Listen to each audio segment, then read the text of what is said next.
This program is brought to you by cable franchise fees and generous donations from viewers like you.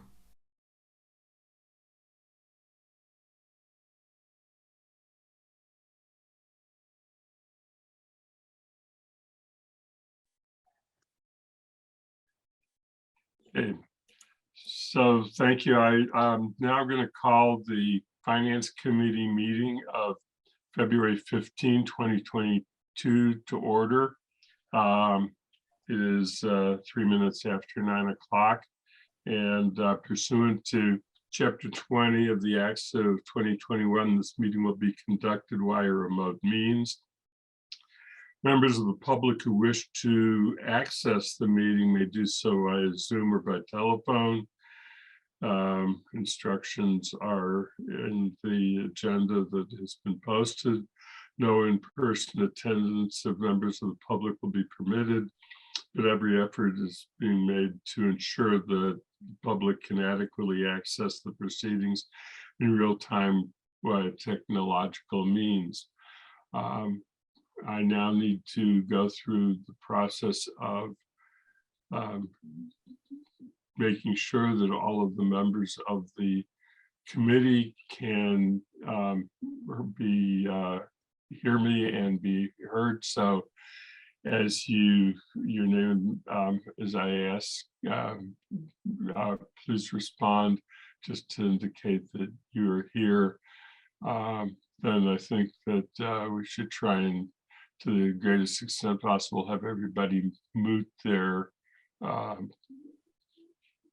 microphone so that we can get on to the first agenda item of the day after that, which will be the audit presentation. And I will introduce Tanya Campbell to those who don't know Tanya in a minute. But first, let's go through just to make sure that everybody can participate fully. So I'll go by first names. Lynn. Present. And Bob. Present. Bernie. Present. Matt. Present. Michelle. Present. Kathy. Here. Okay, so we have 4 of the 5 members who are councilor members, and we have all members who are resident members, and our last council member will be joining us in a few minutes. We have a busy agenda today, and I'm going to do my best to adhere to our agreement on time limits for meetings. We've last 2 meetings gone over by about 15 minutes, but we've stayed well under the 3 hours that had been last year's habit, and I'm still driving to make that happen because I appreciate that daytime meetings are difficult, and and I thank everybody. So with that, we also serve, in addition to being Finance Committee, the Finance Committee was merged with the Audit Committee a couple of years ago, and we have the responsibility of being the Audit Committee and receiving a presentation from our certified public accountant regarding the findings of the audit. And I therefore would like to introduce to the new members somebody who's presented for several years and was here last year from Malanson, which is our firm that has been providing these services. And Tanya is based in Malanson's Greenfield office, and does a lot of work with cities and towns, and we benefit from her experience. Tanya, it's nice to see you again, and welcome. Nice to see you all. Thank you. I'm going to share my screen. Possible. Let's see.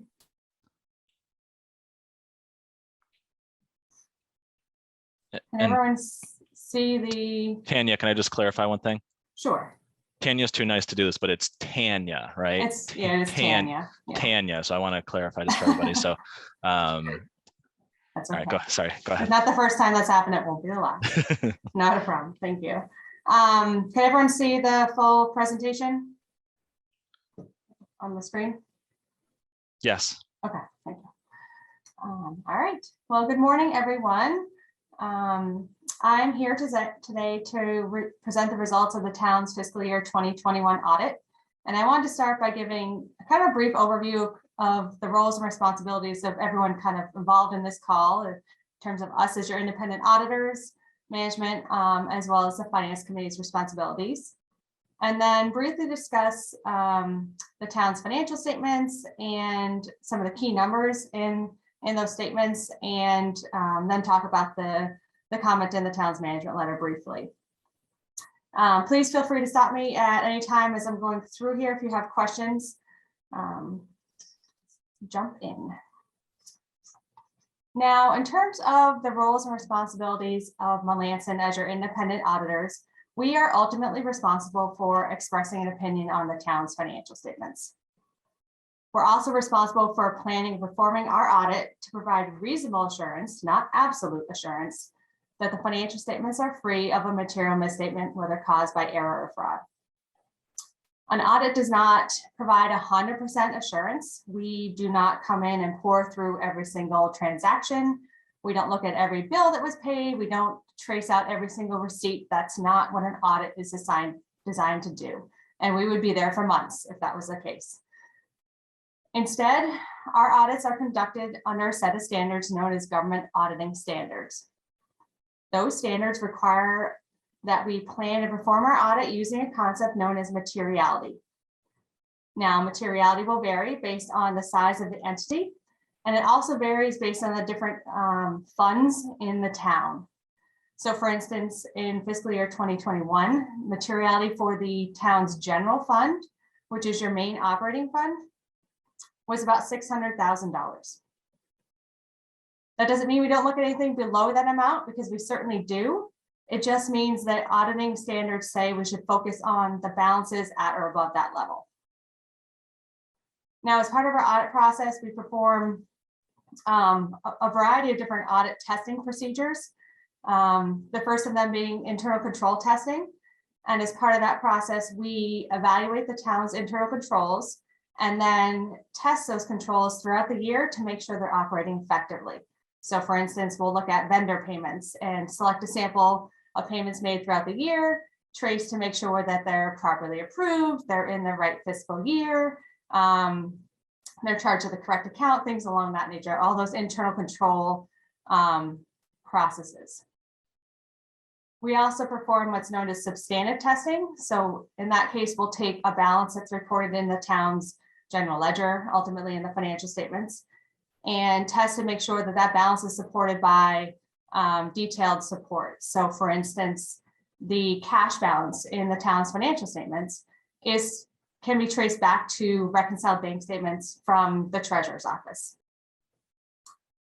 And lastly, we perform analytical procedures. So we look at balances year to year, see if something looks unusual, or if it agrees with what we know is going on with the town or just the world in general, what's going on now. It's been a little crazy this past 2 years doing analytical procedures, that's for sure. Everything's kind of all over the road. But in a nutshell, that's a kind of a brief overview of the different types of procedures and testing that we do during the audit process. Now, in terms of management's responsibilities, management is responsible for the town's financial statements. They're also responsible for establishing and maintaining effective internal control over the financial reporting process. So making sure, reviewing the financial statements and making sure those agree to the town's internal reports that were provided, since we do prepare those on behalf of the town, the financial statements.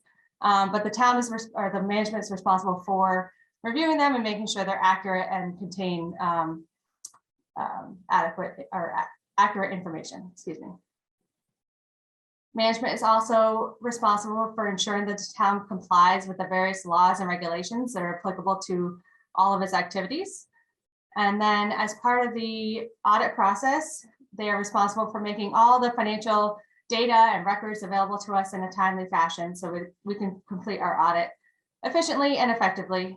And at the end of the audit, management is responsible for providing us with a letter that confirms the various representations that were made to us as part of the audit process. So essentially confirming that, reports that were given are true and accurate. And any inquiries we made, the responses are accurate to the best of their knowledge and ability, and that they've made us aware of anything that we should be aware of as part of the audit process itself. Now, in terms of the Finance Committee's responsibilities, the Finance Committee is responsible for oversight of the entire process, which is why we are having this meeting today and discussing the results of the town's audit.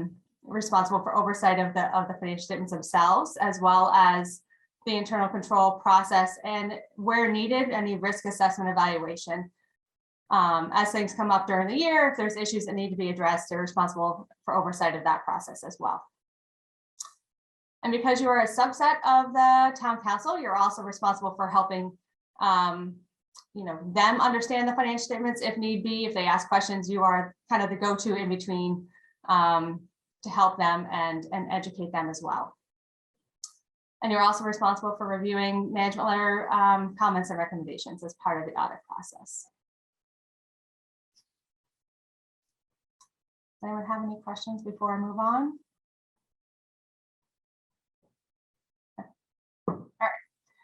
Now, in terms of the financial statements, they are presented under rules established by the Governmental Accounting Standards Board, also known as GASB. That is the entity that creates the standards that tell us how things should be reported in the town's financial statements, and you'll see a multitude of references to GASB throughout the financial document itself. Now, there are essentially 5 components to your financial statements. The first is the audit opinion. Now, the audit opinion is actually the only couple pages of the financial statements that belongs to us as your independent auditors. As I mentioned before, the financial statements are ultimately the responsibility of management, and we are responsible for expressing an opinion on the statements. In fiscal year 2021, we issued the town an unqualified opinion, meaning that based on the results of our testing, we found that the town was in compliance with generally accepted accounting principles. Next comes management's discussion and analysis, which is a required narrative. It kind of briefly summarizes the financial statements and what's included in the statements, as well as some of the key numbers and results of operations from the past fiscal year. So if you didn't want to, scan through the whole 100-page document, that's a kind of a good place to start. It gives you kind of a brief overview and, a summary of what happened during the year. Next, you have your 2 sets of financial statements, your government-wide statements and your fund basis statements. And we'll take a look at those, one of each of those in just a minute, and kind of touch on some of the key numbers on those statements. And lastly, you have your footnotes and your required supplementary information, which provide more detailed information to support the actual numbers reported on the statements themselves. So for instance, if you think about the town's net OPEB liability, that is one line in your financial statements, but there's a great deal of information and disclosures related to that liability, which can be found in the footnotes, including information on the assumptions used by the actuary, information about the town's OPEB trust fund, things like that provide much more detail to support those numbers themselves. Can I ask you to pause for just a moment while we confirm that Councillor Walker can hear us and be heard? She just joined us. Sure. Hello, yes, I can hear everyone. Can everyone hear me? Yes, thanks, Alicia. And I wanted to make sure we got Matt as well. I'm not sure if we confirmed that he could hear and be heard at the beginning of the meeting. I confirmed, Athena. Thank you. Thank you.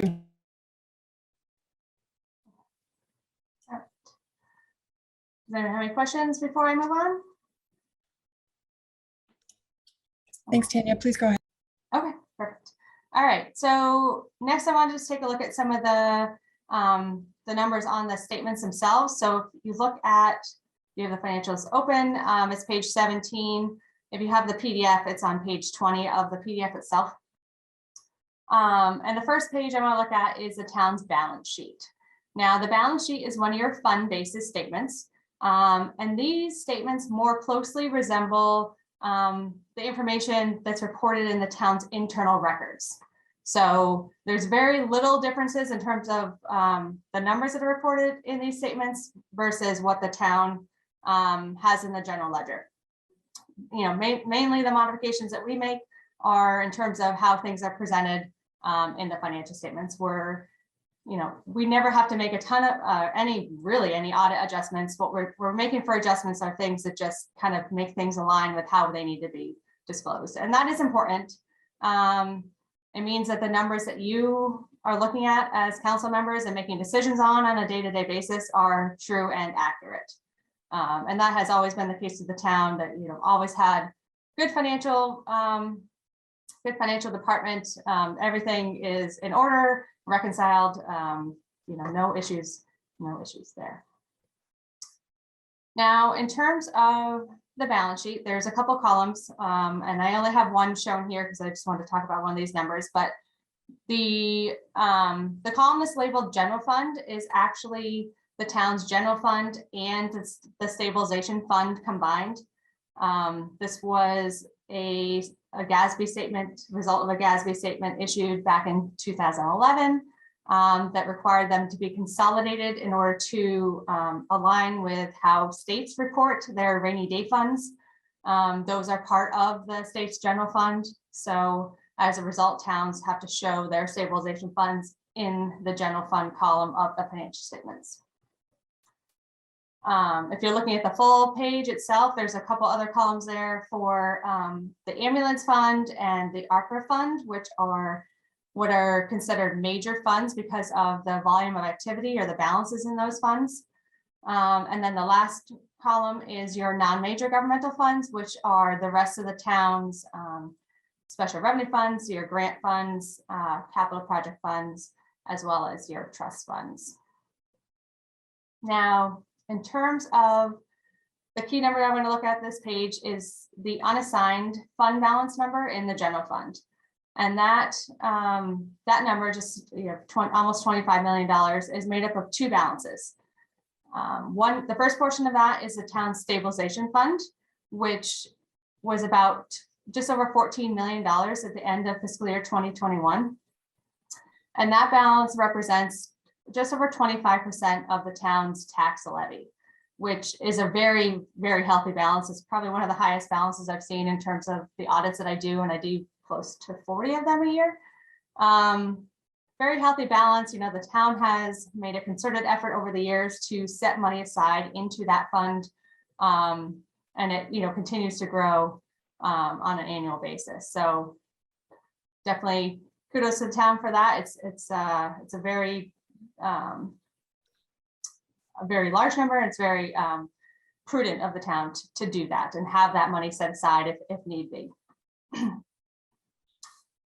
The other portion of that balance is the town's unreserved general fund balance, which, if you think of it, it's essentially the starting point for the town's free cash calculation. So that's what's left in the general fund after any reserves or anything that's required to be set aside has been set aside. And at the end of fiscal year 21, that balance was just under $10.5 million, which represents 18.5% of the town's tax levy. Also a very healthy balance. You know, the town has always had a fairly big general fund unreserved balance, again, because of the financial policies and procedures that the town has in place. You know, in terms of, you know, you do spend free cash and use free cash, but on a yearly basis, you are, you know, budgeting your revenues conservatively, you're budgeting your expenses conservatively, and that allows that fund balance to replenish itself on an annual basis. So again, very healthy balance. The town is, you know, doing things right. Again, one of the highest percentage-wise of unreserved fund balances to the tax levy I see as part of my audits.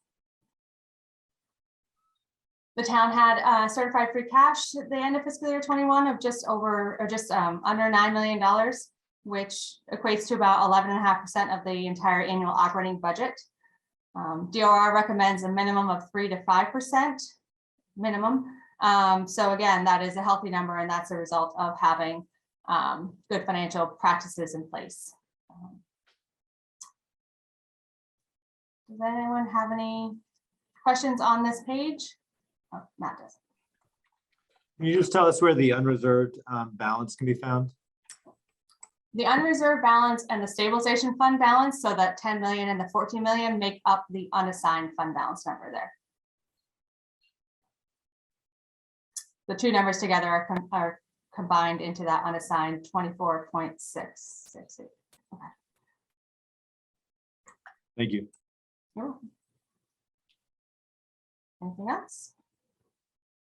I guess, Tanya, my question would be whether you're aware of plans for the, especially the stabilization fund to use for major building projects that we see ahead of us, and that to some extent stabilization fund was intentionally increased in order to allow management of the, those projects.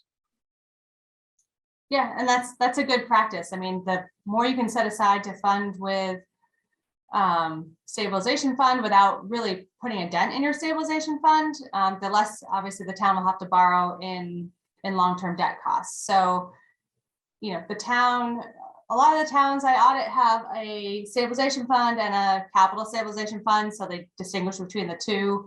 The town of Amherst has always just had one stabilization fund, which is fine. But, you know, putting aside money into that fund to use for capital projects at a later date makes sense. You know, it's a good process. It's a good use of the stabilization fund. Obviously, you don't want to drain it to the point where you're using, you know, 10 million of the 14 million in kind of one shot, because then that'll shrink your stabilization fund, and it, you know, it won't leave you a cushion in case something happens in future years. But it is a good strategy to use, to set aside money and then use it for capital projects. Okay.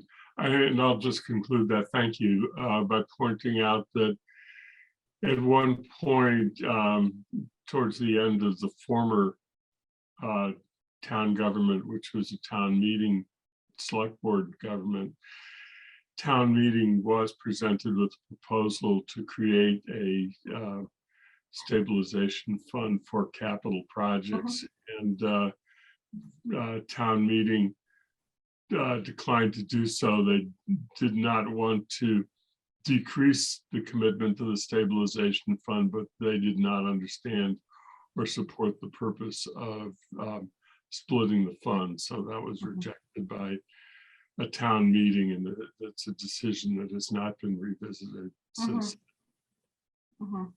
Yeah, it's, I guess, town preference in terms of what you want to do there. If you want to specifically say we're going to be setting these aside for capital items in the future, you know, in the sense it makes way to create it, or sense it makes sense, excuse me, to create a capital stabilization fund, but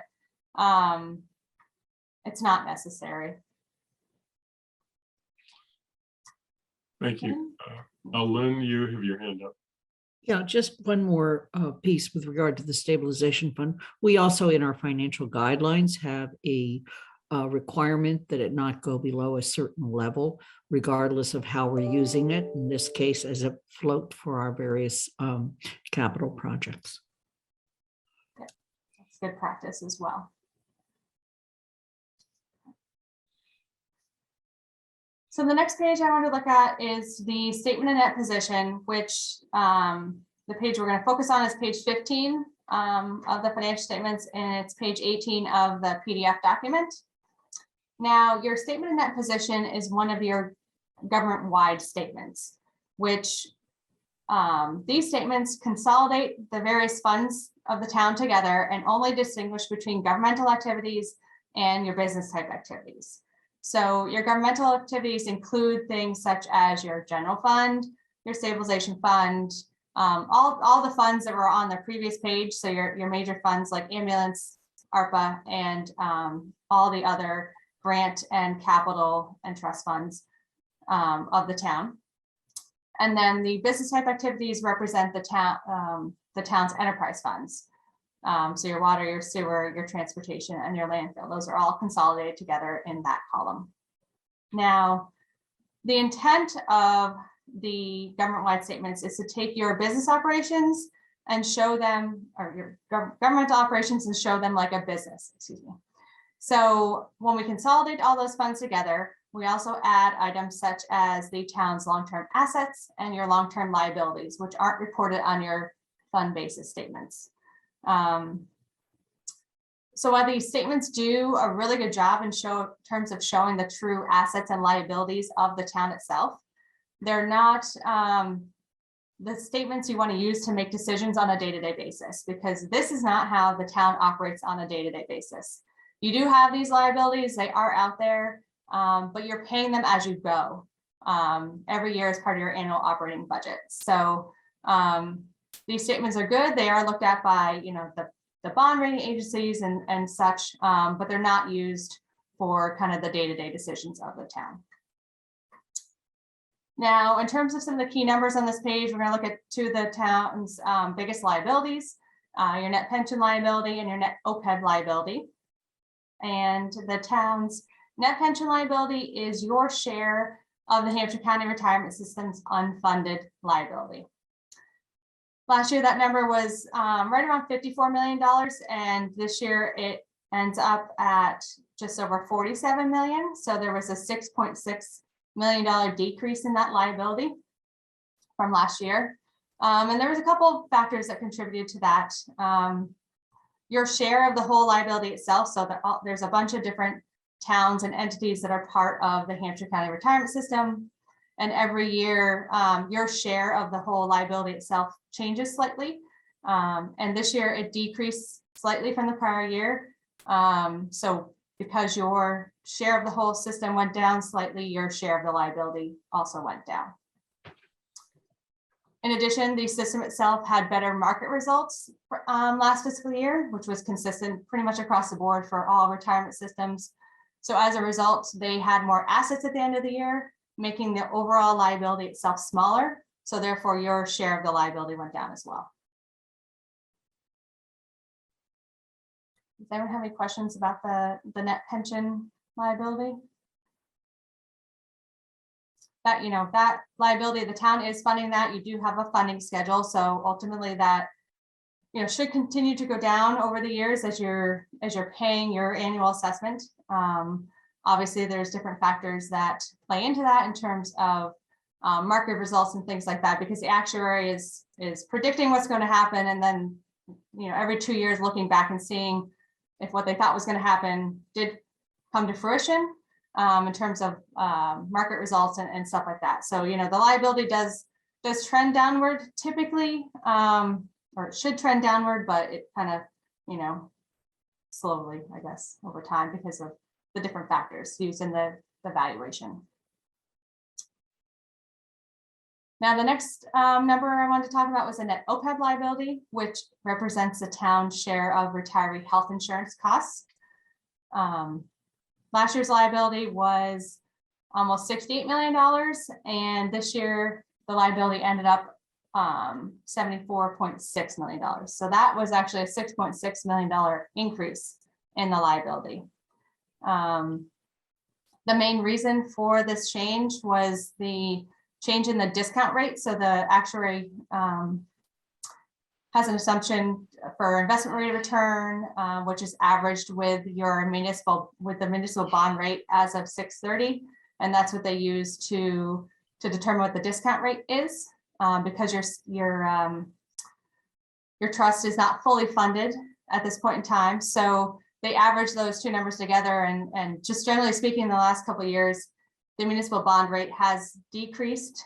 So as a result, your discount rate went down. And when your discount rate goes down, your liability goes up. So that was the main reason for the increase in the OPEB liability from the prior year. Now, unlike the pension liability, there's no requirement to fund this liability at this time. But the town has established an OPEB trust fund. And at the end of fiscal year 21, there was a balance of about $10 million in that fund. The town contributed just over $400,000 in fiscal year 2021. And, similar to the retirement system, the OPEB trust fund had a very good year in terms of investment returns in 2021 as well. So that helped that balance grow. At this point, at the end of fiscal 21, the OPEB itself is about, or the trust is about 12% funded. So if you take a look at the whole OPEB liability, your trust represents about 12% of the total liability. So that's, right on par and or above the levels of, most of the cities and towns that we see. The town has made an effort again over the years to put money aside into that trust fund to grow that balance. So it is a big number, but the town is making efforts to set aside money and, hopefully get that number to go down, continue to go down over the years. Does anyone have any questions on that? Tanya, can I give a little just context looking forward? Yep. Okay. Yep. So the Hampshire County Retirement System, as Tanya mentioned, we're about 70% funded. That system, the unfunded liability in that system is supposed to be completely gone around 2033 or 34. I'm not sure if they've changed their date officially. At that point, the expectation is that the amount we pay the Hampshire County Retirement System should go down quite a bit. Right now, the majority of our payment to them is for that unfunded liability and not for the current year costs. So once that unfunded liability is gone, we should see a sizable reduction in the payment to Hampshire County. And a lot of communities, and I think what we're thinking as well, at that point are going to kind of redivert those funds from going to the pension into OPEB to start making greater progress on the OPEB front. We're trying to still make progress at the same time, but it's hard to make significant progress on both fronts because the liabilities are so large. So again, once we get the Hampshire County retirement liability addressed, which we have to by law right now, we would then sort of turn our attention to the OPEB liability and start focusing more funds there. That is a good strategy. And again, I've seen or heard towns discuss that, at some point when that pension liability goes away, we can then, take the money we're already raising in the budget every year and kind of shift that over to OPEB to really reduce that liability in bigger strides. I don't know why I've never thought to ask this question before. Who holds this liability? Is it the state or who? I'm sorry, which liability were you talking about? Both the pension and the OPEB. In other words, nobody holds the liability per se. So the Hampshire County Retirement System hires an actuary to determine what the liability of the system is. So how many people they have as active, how many people are retired, and what, how long they're going to live and what the benefit payments are going to be to all those members at that point in time. Okay. So they have this big liability, and then they say, okay, well, you have $100 million liability, 50 million in assets that are going to be used to pay those, which means you have a $50 million unfunded liability out there. And then that gets distributed to, obviously those are made up numbers, but those get distributed to all the different members of the retirement system based on their share of the liability. So, thank you. You don't have much control over that. Actuarials. Yes. Yeah, and adding to what Tanya said, these are the town's liabilities. So there are liabilities on our financial statements. OPEB is more reflective of our staff specifically because they do a deep dive into our staff. The Hampshire County Retirement System is more, because it's a group, it's more aggregated and there's more sort of allocations, but they are town liabilities. Yeah. So if we were to close up shop, which we can't, but if the town was to close up shop, we would have to pay these liabilities because these would be the estimated benefits that are due to current and past employees. Sean, for the new members of the committee and for public who are watching this, if Could you just explain the difference between pension liability and OPEB liability? Yeah, so the pension liability, when you retire from Amherst, we're part of the Hampshire County retirement system. So there's a certain percentage of your average salary that you get paid, and you have different options for how it gets paid to you, but you get gets paid to you until you pass away. So that's sort of what you'd think of, it's, sort of our version of Social Security, because we're not eligible for Social Security through the town employment. So that's what the pension liability reflects. And so again, this number reflects if we were to close shop today, the people who are currently retired and the people who have who are in our system that could retire, how much is owed to them, and using actuarial tables until they pass away. So that's why it's such a large number, because it's more than just our current employees. And then OPEB is specifically health insurance and life insurance, and some smaller things, but primarily health insurance. So same thing. It's what are we paying? When people retire from the town of Amherst, the town continues to pay a share of their health insurance. It's the same share that we pay as active employees, so it's 75% or 80%, depending on what plan you choose. And so the town maintains a liability for retirees until they pass away. And so that's what this number reflects, that same sort of thing, for both current and past employees. And for people who are just not aware, OPEB stands for other post-employment benefits and others other than Pension. Lynn? While you're on the topic, can you also just refresh my memory, and for new members, talk about what happened when Hampshire County was dissolved and how that all worked out? Yeah. So, do you add it, Tanya? You may have a better. No, that's fine. You can. Okay. You can start. I'll fill in. Here's what I think happened, Tanya. Correct me if I'm wrong. So when Hampshire County Council of Governments dissolved, that liability for their employees was sort of being split proportionally among all the members. And in the past year or so, the state has agreed to take on that liability. So it's no longer being spread just among Hampshire County members. It's the state has taken that completely on. It was a relatively small slice of the overall system, so it's not a huge impact, but it was a positive impact in terms of what we had to come up with. Right, and I do think that the state did intend to take that over at some point. It just, everything takes forever. So they were kind of getting that figured out in terms of what that actual number was. Again, like Sean said, it was not, it was a very insignificant dollar amount overall. So it had very little impact, I think, to the members itself, but obviously it's not your responsibility, so you shouldn't be required to pay it. But the state is essentially going to buy that out of the system. Kathy? This may be in the longer report, Tanya, but on OPEB, what we're covering, what I understand what we're paying for, but we're paying for a premium. Are we also paying the employee share of the premium? And then my question actually goes with that. In the longer report, can I find that? Is that in the report? So I don't need you to cite numbers. I just wasn't sure where to look for it.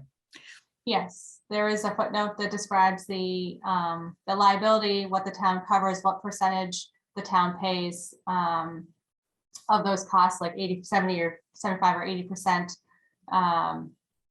That is in the financial statements. And Kathy, real quick on that, there's a specific OPEB report as well. So it's in the audit report sort of as a summary, but we post the actual OPEB reports on the accounting website. And that's from an actuary who that goes into much deeper detail about everything you might want to know about OPEB, tables and medical inflation, all that sort of stuff. Okay, thank you. And because what I was looking for is, I believe we were told either last year or the year before, we pay the commercial supplemental insurance, but we also pay the Medicare, the federal requirement for the Medicare premium. But I just wanted to look at that again. Mm-hmm. So thanks. Yep. That's it. Okay. Does anyone else have any other questions on this page or these numbers? Next, I was just going to briefly talk about the issue noted in the town's management letter, and I believe you all have a copy of that report. It's the much smaller report. which is good. There are, briefly, just 3 types of comments that can be reported in the town's management letter. The first is a material weakness, which would be a deficiency in the town's internal control structure that is so great that a material misstatement could occur and nobody would have any idea what was going on. There are none of those reported in the town's management letter, nor have we ever had a material weakness in the town's management letter, which is good. The next is a significant deficiency, which is also a deficiency in the internal control structure that is not as severe as a material weakness, but is still important enough to bring to the attention of management as a major issue. There's also none of those in the town's management letter this year. And again, I don't believe we've ever had a significant deficiency in the past as well.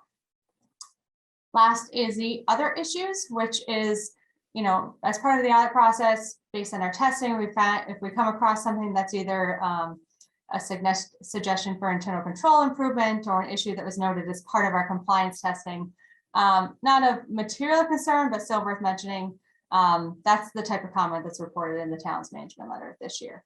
And that's typically what you see when we do have a management letter. Now, there's one comment in the town's management letter. I don't have it on my presentation. I apologize for that, but it had to do with complying with procurement regulations. And as part of our audit process, we randomly select a few vendors, vendor payments made throughout the year that would be subject to the procurement process based on the dollar amount that was spent by the town. And then we test to make sure that the town followed the right procurement procedures and they have all the proper retaining supporting documentation, stuff like that, to make sure that they're complying with Mass General laws related to procurement. We found one instance where the school department contracted with a vendor for building improvements. They considered it a emergency procurement based on the timing that the modifications need to take place in the summer before school got back into session. So in instances like that, Mass General law allows you to not go through the full procurement process and actually just solicit 3 bids, even though it's that normal dollar threshold would be subject to the bidding process. But in order to do that, you have to file a written waiver with the state and then document your reason for why it was considered an emergency procurement. And just because you wait too long and can't get stuff done in time, that doesn't qualify as an emergency. You can't create the emergency yourself, but you do have to document why it's an emergency, that you kind of complied with Mass General laws to the best of your ability. So if you can't do the full RFP process and solicit bids, the next step down would be to solicit quotes, 3 written quotes, which they did do, but they didn't retain documentation to support why it was emergency or file for the waiver. So we just recommend that, going forward, that all that documentation is maintained and that the proper procedures are put in place to follow to meet the Mass General law requirements. Tanya, can I just give a quick follow-up to that? Sure. So since that time, we have put in place a new sort of control around procurements at the schools and for all staff, but primarily for the schools, to make sure that they're following all the steps. And we also are going to be having sort of trainings with them and ongoing sort of reviews with them, just so everyone knows, so that the school has their own business office that they handle 99% of the stuff that happens at the schools, and then we handle everything else that happens throughout the town. But we do work closely together, and so and they are under the town, so we'll work jointly with them to make sure there's no further issues.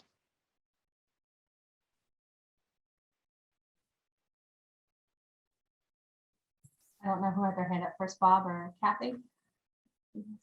Bob, okay. Hi, in the management letter, it's on page 3. I don't know if you have it in front of you or not, but the second paragraph on page 3 starts out the school department contracted. That sentence is a little bit confusing, and I think your explanation was very concise and very. I understand what happened, but it says that only sought quotes for the project, which confused me. So maybe if you could just clarify what the school department did and didn't do in that first paragraph, that would be much more helpful. Thank you. I see. Did you understand what that means based on the conversation we just had, like what they were supposed to do? They were supposed to go out to bid. Yeah, I understand what I understand. You explained it very well, but it's in the document here, it's a little confusing. Okay, I got you. I just want to make sure. Okay. Thanks. Yep. Okay. Yeah, I thank you for the explanation. So I had a question when I read that on the actual regs that oversee this. If it's an emergency and then you need to apply for permission to do it in a different way, does the state have a process that they respond right away? So in other words, are you waiting a long time to get that? Is there an expedited process when a town or school in this case asks for doing something differently? Tanya, I can speak to that. So you've probably done that, Sean. Yeah. There is an expedited process. We had to do it. We did it once in the past when we had the gym floor, when we had the pipe burst at the high school a few years ago, flooded the gym. It was during the school year. There was, concerns around mildew and things like that because kids were using the gym and it really destroyed that whole area of the high school. So they do get back to you pretty quickly. It's not again, this is something we can clean up and fix. It's not that the state's fault or anything like that. Thanks. That's you're answering, because I thought if it's an emergency, it means you need a quick answer. So yeah, there's a whole process for it. You basically send an email with a narrative of it, and then they kind of get back to you. My recollection wasn't within a few days, letting you know if it's been approved. Does anyone have any other questions? So this my contact information. I can provide Sean with the PowerPoint, so you guys have that. Just as an aside, as part of the when the town town went out to bid for audit, these next couple of years, they did request that we have a change in principals. So I won't be doing this presentation next year. It'll be Scott McIntyre, who has been with our firm for over 30 years, probably 32, 33 years. He's going to provide kind of a fresh look and a fresh set of eyes on things. We work for the same firm, but we all have different experiences and run into different issues. So next year you'll be working with Scott, who you will absolutely love, but I included his contact information here as well. And I'm always available, obviously, as the town has questions and things like that throughout the year. It's not like I'm going to completely disappear, but just FYI, there will be a new principal in charge of the audit process next year. Kathy? Yeah, I had a comment. This was excellent, Tanya, and I found the reports extremely easy to clear. So what I saw in the report that I think it's the first time I've seen consolidation that I believe shows us the COVID money we got and the grants that are coming in on revenues, both schools. And so that is a process that when we see this again next year, we'll start to see the ARPA funds. So that's my question. And are you talking about the third report that we don't usually touch on in the presentation? It's the audit report on government auditing standards. Yeah, and it provided a lot of useful detail that showed the flow of funds, and you had grant lines that were restricted, unrestricted, and I saw the big jump up in that. And just for reference, we don't always see that in our regular general fund report because we know about it, but I thought that was a really useful to know that it is in these reports and will be regularly there. So yes, all the town's grants are in there. And the other report that we issue is on the town's federal funds and the federal expenditures that happened during the year.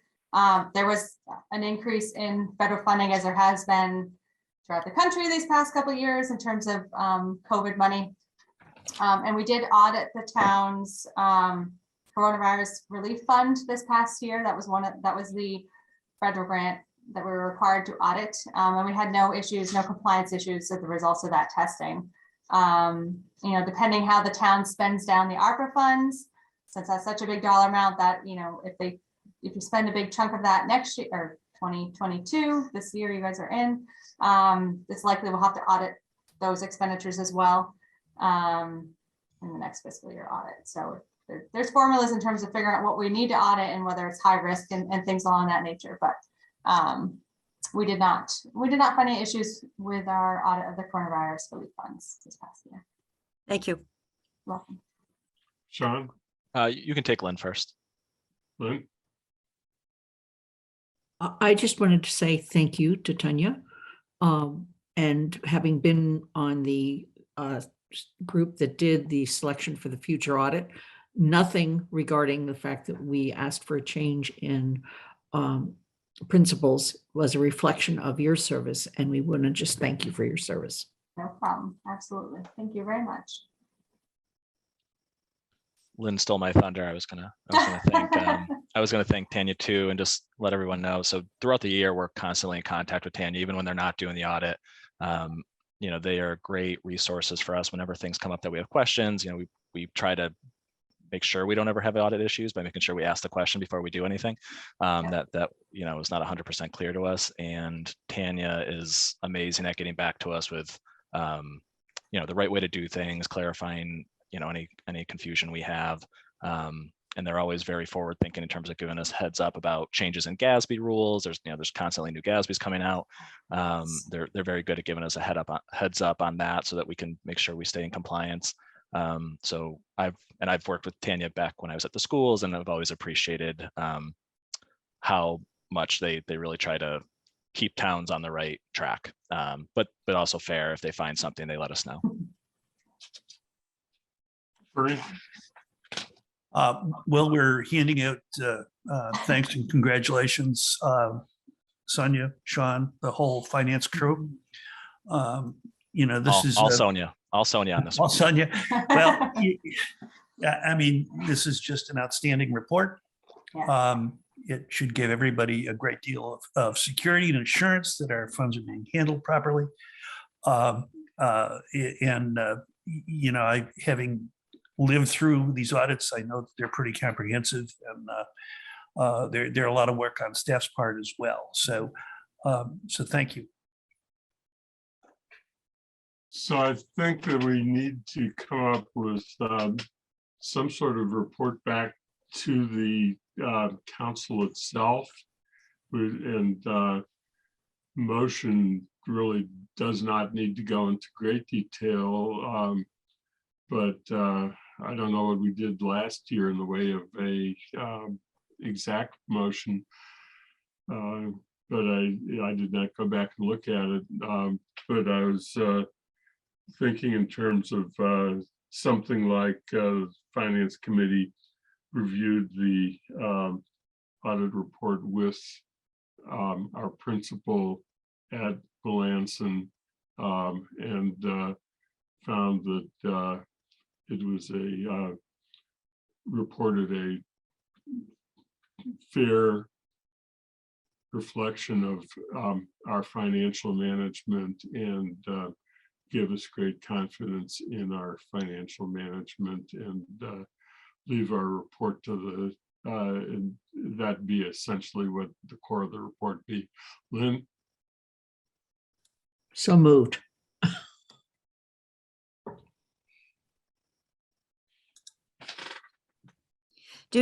Just a question, do we need to recommend adoption of the report, or is this it? Once we report that out, the council doesn't need to look at it. Am I correct? I think we don't really adopt it. Yeah, I'm fine with I'm fine with the motion. It was a question. Yeah. I didn't ask Sean or Sonia for prior practice if either of you knew the answer to that. Yeah, it just says, I don't think it has to be voted. It says it will be filed in its final form of the town council. I think in the past, there's maybe been a little finance committee report that goes with it. But I don't think it's been voted in the past. Okay, so Bill, do you have a motion down essentially? Yep, I have Finance Committee reviewed audit report with principal at Malanson and found that it reported a fair reflection of the town's financial management. So is there a second to that motion? Lynn seconded. I So think Lynn seconded, yeah. Lynn moved it actually, so we do need a second. Okay, Shane will second it. Okay, so we have a motion that's been made and seconded. Is there any further discussion on the motion? And if not, then I will just go through each member to indicate whether you're voting yes if you're a council member and therefore a voting member according to the charter provisions, or whether you support it if you're a resident member. So I'll start with Bob Hegner.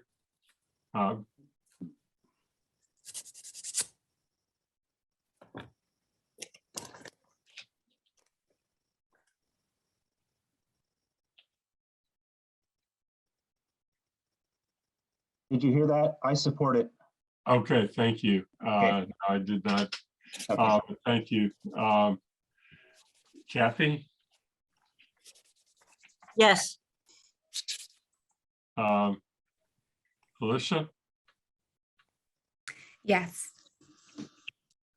And I'm a yes. Michelle? Yes. And Bernie? Support the motion. Let's see, Matt? Support.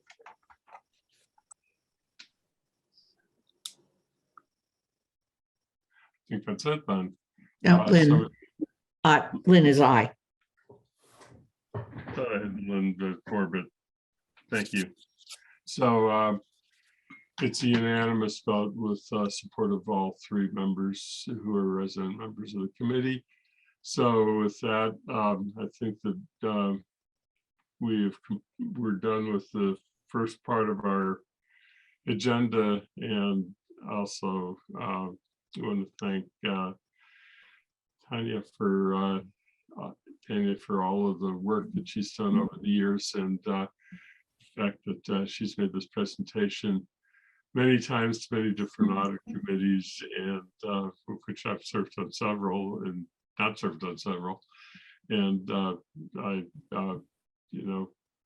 really look forward to hopefully seeing you around again. But I'm sure you'll see me at some point.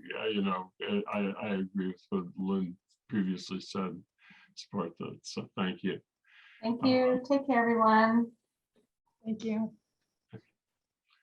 So with that, the next three items that are going to comprise most of the next hour, and we'll need to divide them up appropriately, is we need to have some discussion of the transportation fund, and then we have public comment and Community Preservation Act recommendations. And so that's how we're going to divide the time.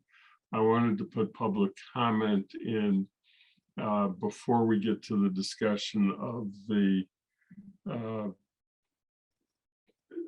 actual CPA recommendation that we need to make to the council, because there may be members of the public who are here to offer comment on that. And I want to make sure that they have the opportunity before we have our own discussion. I don't know how long Sarah Marshall is going to be able to stay with us, but I noticed earlier when I checked the audience that Sarah is here also, and I don't think that since she's a member of, a resource to the Finance Committee, I probably will want to have her brought into the meeting when we get to that discussion. John, have you, do you have an initial presentation that you want to make on the transportation fund, the portion, the portion that really needs to be reviewed by this committee in order to have a presentation for the Town Services and Outreach Committee before the public forum that's required to be held? Sure. And what I was going to propose, if it's okay with you or it's okay with the committee, just so we make sure we have time for CPA, I was going to go over really quickly some of the documents that are available. And then I was thinking we would talk about the process to submit questions. And I think we still have time for at the March 8th meeting to have sort of, once those questions are in, come back with responses to those questions and have a detailed discussion before anything has to be given to TSO or sent to TSO. So does that sound okay if I go over the materials quickly and then we talk about the issues and how to send in questions? TSO, they're sending all the questions in currently, but I don't think we've started that with Finance Committee. I think that's a good suggestion. So okay, go ahead. All right. So let me share my screen.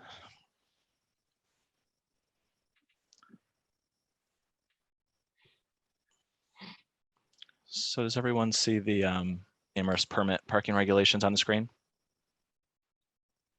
Okay. So what we proposed, oh, you don't see it? Do other people see it? Sometimes there's a little lag. All right, seeing Bob shaking his head up, okay. So what we proposed was increasing pretty much all of the permit fees related to our permit system. And so the permit system primarily covers the parking areas adjacent to downtown. It's not the lots downtown for the most part, or the meters. It's the sort of the side streets around downtown where we try to encourage people who live or work in downtown. We try to encourage them to park there, to leave the parking lots and the metered spots downtown available for residents and customers of the businesses. And the other reason we propose these increases is that there haven't been any adjustments to these levels. You know, Jen can correct me if I'm wrong, but since the permit system was created over 20 years ago, there haven't been any changes to the price levels there. The one area that is in downtown and that's also covered by these regulations is the garage parking. The lower garage, there's some reserved spots that are permitted spots as well. So there's what you're looking at right now are the actual permit regulations themselves that were in your packet. We kind of kept them in a redlined version so you can see what the proposed changes are from the current. A lot of the changes are just minor sort of cleaning up of language to make it consistent with the current form of government. So I'm just going to focus quickly on the more substantial changes that we're proposing, which are the prices. Close your eyes if this makes you sick. Almost there. Okay. So what we proposed, so there's a few different types of permits. There's the resident permit fee, or there's the resident permit if you live or live in downtown. There's the employer permit if you work in downtown, and then there's the reserve spot, as I mentioned. For the resident permit, we proposed increasing the fee and also splitting the permit into two different categories. One, if you have your vehicle registered in Amherst, one if you don't have your vehicle registered in Amherst. And the rationale for that is if you don't have your vehicle registered in Amherst, we don't collect the motor vehicle excise tax related to that vehicle. So they're sort of identifying themselves as a resident by buying this permit, but we're not getting that tax revenue, which helps support roads, sidewalks, everything else in town. So we've seen some other places that do this where there's a higher fee for that to reflect that loss of revenue. So we also proposed the fee increases over 3 years so that people have time to adjust to the new levels. Currently it's $25. So what we proposed for vehicles registered in Amherst is that would double to $50 in FY23. It would double again to $100 in FY24, and then go up to $150 for FY25 and sort of stay there for reevaluation. Doesn't mean we couldn't change it again after that point. The vehicles registered outside of Amherst, the fee would, I don't know what it is when multiplies by 6, but it would go up to $150 from 25, and then go up to $300, and then up to $400. And the intent again is that that fee is significantly higher than the if your vehicle is registered in Amherst fee to reflect that loss of revenue. On the employer side, we wanted to increase the fees just because again they haven't been touched in a while, and the costs of the transportation system are more have increased substantially since these were first put in place. But we also wanted to recognize that there are low wage earners in that group of people that worked in downtown, and that we don't really want to make this a huge burden, but we still want to encourage them to park outside of downtown, and this fee is still substantially less expensive than if you were to pay for the meter on a consistent basis. And then the last one here is the reserve spot permit. It's currently $1,000. This would raise it up to $1,100, $1,200, and then $1,250. And some of the feedback we've heard, which I don't necessarily disagree with, and hearing all the feedback and getting some more comparables, is that this fee maybe should go up even more than where it is currently, or end at a higher spot than $1,250. So those are the substantial changes, those fees increases. And then the one other thing I was going to show people, did it change to the budget for all of you on the screen? Okay. So in our budget book, this is the FY22, all these permit revenues go into our transportation fund, which is an enterprise fund. So it's separate than the general fund. So all the costs of our parking system come out of the transportation fund, and then all the revenues, meter revenues, parking ticket revenues, the permit revenues go into this transportation fund. And there's a few pages in the budget book that summarize the activity. So you can get a sense of what it looks like. So this is just a summary of the revenues that have gone into the transportation fund in the past few years, the expenses that have come out. There's some service level information if people have questions on parking related service levels that we collect every year. And there will be a new version of this coming out for FY23 when that budget is presented. This is sort of a nice breakdown of the revenues that go into the transportation fund that you might find useful. This shows you how much comes from violations and fines. One of the things I wanted to point out here is when you look at the parking permit, currently it's a very small sliver of our overall revenues. So the parking permits, the resident employee permits only account for 25,000 of about $1 million per year. So roughly 2.5–3% of revenues that go into this fund. So it's been a sort of an insignificant overall piece of the revenue picture. And our proposed changes would increase this to about $150,000 and allow us to invest more into capital improvements and things of that nature. The other thing I wanted to point out is how the parking permit fees relate to the reserved spots in the garage. So we have, I think, how many spots? 28 spots, is it, Jen, that are in the garage? Yes, 28. Okay, so those 28 spots in the garage bring in more revenue than all of the parking permits that we issue for the adjacent area. So just to kind of have that relationship that we generally will get more revenue out of a spot if we make it a reserve spot and sort of lock in that revenue relative to the other permits. Little pie chart. And then these are the expenses, so you can get a sense of what comes out of the transportation fund. We have a number of staff, parking enforcement, and then some staff member in the collector's office who deals with all the permits that come in and doing hearings when there's appeals of tickets and things like that. And then there are a number of operating expenses. PVTA comes out of, there's a portion of PVTA that comes out of here. There's all the supplies, and we want to, within this section 2, what we're trying to achieve is capital and debt. You can see it's been sort of sporadic in terms of the amount that's been spent. We're trying to get a dedicated amount each year to capital / debt, because depending on how big of the project is. But like we do with sort of the general fund capital, we're trying to get to a point where we say 10 or 15% per year is dedicated to capital, so that we can do things like replace lighting, put up new lighting where we've heard requests, put up the better signage. We'd like to be able to pay for the signage around parking out of here, things of that nature. I think that might be it. Yeah, there's a little bit more detail about capital, which we haven't done a lot of in the last few years. And so the other documents, I'll stop there. The other documents that are in the packet, there was a presentation to TSO, which goes over the basics of the permit system a little bit that you could look at. And then there's also a memo to the, I think to the council that goes into the sort of where the town is at with implementing the recommendations of the downtown parking working group and how this revision to the permit system is within those sort of what we're working on with those recommendations. I think this discussion is specifically on the changes to the permit system, but I know there's a broader parking discussion that's also going on. And so sometimes, you know, it kind of bleeds into the larger discussion.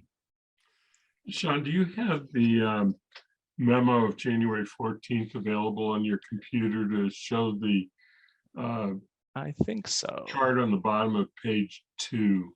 That was the other Yeah, item. let me share it.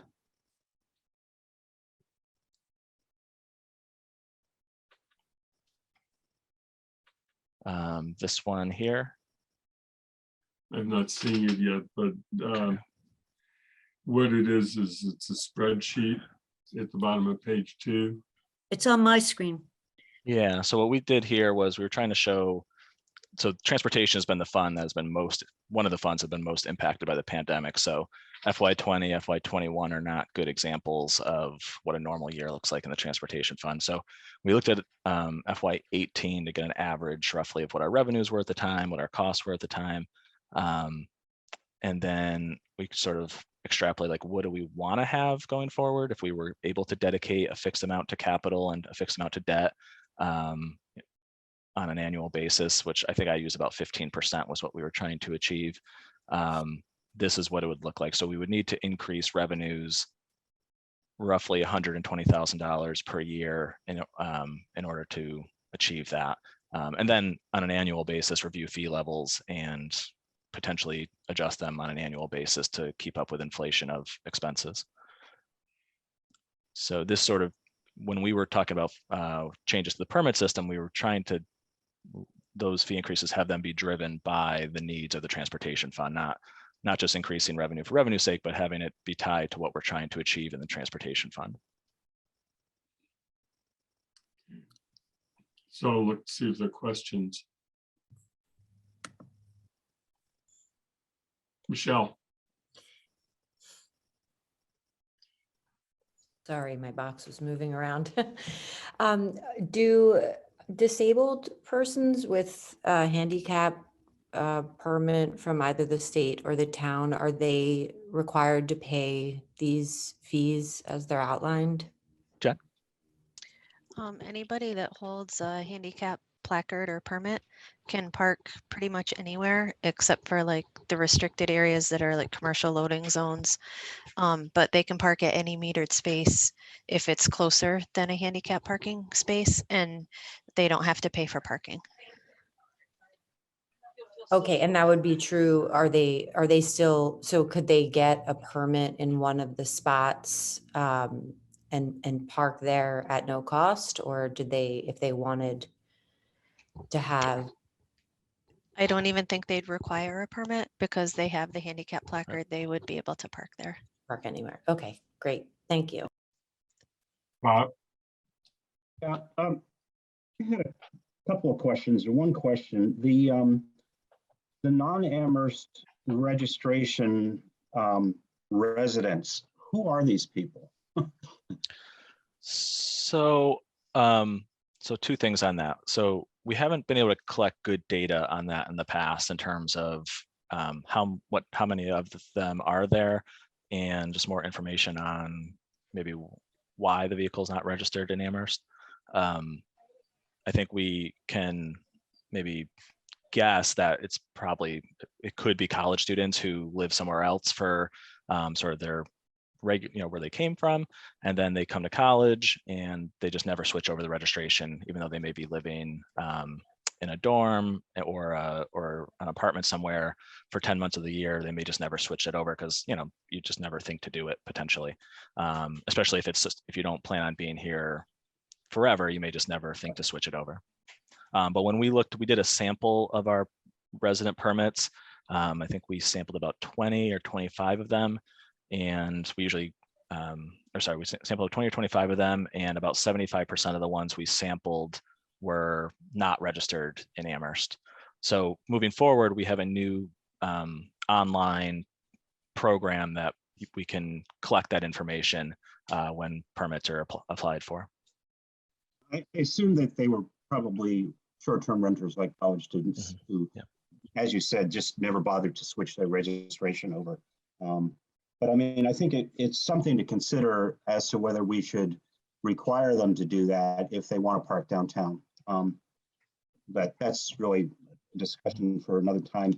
The other question I had was, could we accelerate the increase of the fees? I mean, we increased them over 3 fiscal years. Could we increase them over 2 years, for example? You know, we're already, I think, below market rate on a lot of these. In fact, I checked on this UMass. I think UMass, the cheapest parking lot is like almost $400.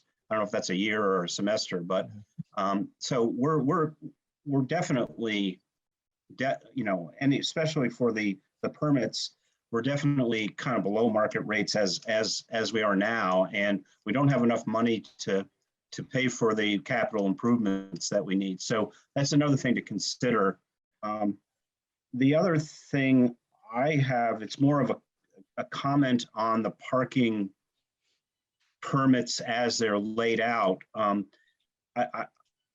this is just me coming from the for-profit world.